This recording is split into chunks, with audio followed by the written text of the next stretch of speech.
आणि म्हणून शिवसेना आहे. चला बोला. जे इतके दिवस सगळे स्पेक्युलेशन म्हणजे काय झालं, काय होणार, काय पुरावे, काल सगळ्यांसमोर सगळे 6 खासदार आले, सगळ्यांसमोर त्यांनी सांगितलं कशा प्रकारे आले, एकनाथ शिंदेनी एवढं मोठं एक्सप्लेनेशन दिलं, सांगितलं की कशा दोन खासदार का आले वगैरे. आता काय तुमची भूमिका, काय भूमिका असणार? काल मी ऐकलं की ते जे डेप्युटी सीएम आहेत महाराष्ट्राचे, काल त्यांच्या पक्षाचा नाशिकमध्ये पराभव झाला. नाशिकमध्ये विधान परिषद निवडणुकीत पराभव झाला. भारतीय जनता पक्षाची सर्व मतं गोकुळ गीतेंना पडली, पण पुढल्या 2 तासात गोकुळ गीतेंना विकत घेऊन त्यांनी आपल्या पक्षामध्ये आणलं.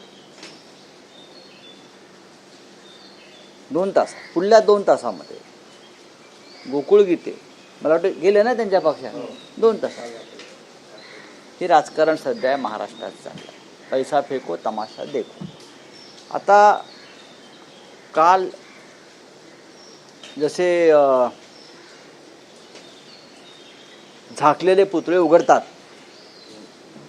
तसे काय ते झाकलेले 6 गद्दारांचे पुतळे मिंद्याने असे उघडले आणि दाखवले, बघा हे 6 गद्दार आहेत, हे 6 गद्दार आहेत. आणि काय म्हणाले, आम्ही त्यांचा मान सन्मान ठेवू. काय ठेवू? मग आमच्या पक्षात म्हणजे शिवसेनेमध्ये मान सन्मान नव्हता का? मग आमच्या पक्षात काय होतं? आमच्या पक्षामध्ये अधिक मान सन्मान होता, स्वाभिमान होता, सर्व काही होतं. आता हे मान सन्मान ठेवणार म्हणजे काय करणार? यांचा मान सन्मान हा 50 कोटी 75 कोटी प्रत्येकाला मिळालेले आहेत आणि त्याला ते मान सन्मान समजतात. काय तर म्हणे निधीसाठी केले. आकडे आले आहेत ना. जो निधी आहे तो सुद्धा हे धड वापरू शकले नाहीत. 15-15, 16-16 कोटीचा निधी पडून आहे. निधी हा विकास कामासाठी असतो ना, विकास निधी आहे ना. मग जे आकडे आता समोर आलेले आहेत आपल्या माध्यमातून, तो निधी का वापरला गेला नाही? कोणी तुम्हाला अडवलं होतं? तुमच्या भागात विकासासाठी हा निधी आपण वापरला नाहीत. आणि आता तुम्ही कोणत्या निधीसाठी गेलात? विकासासाठी गेलो. एका खासदाराचा तर 16 कोटी निधी शिल्लक आहे.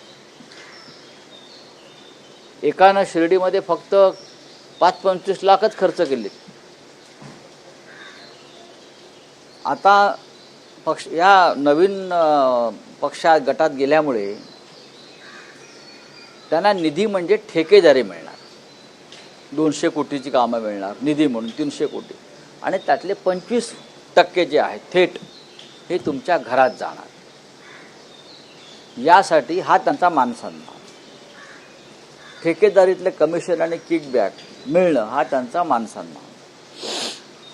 जनता या राज्याची किंवा त्या मतदारसंघातली खुळी नाही आहे.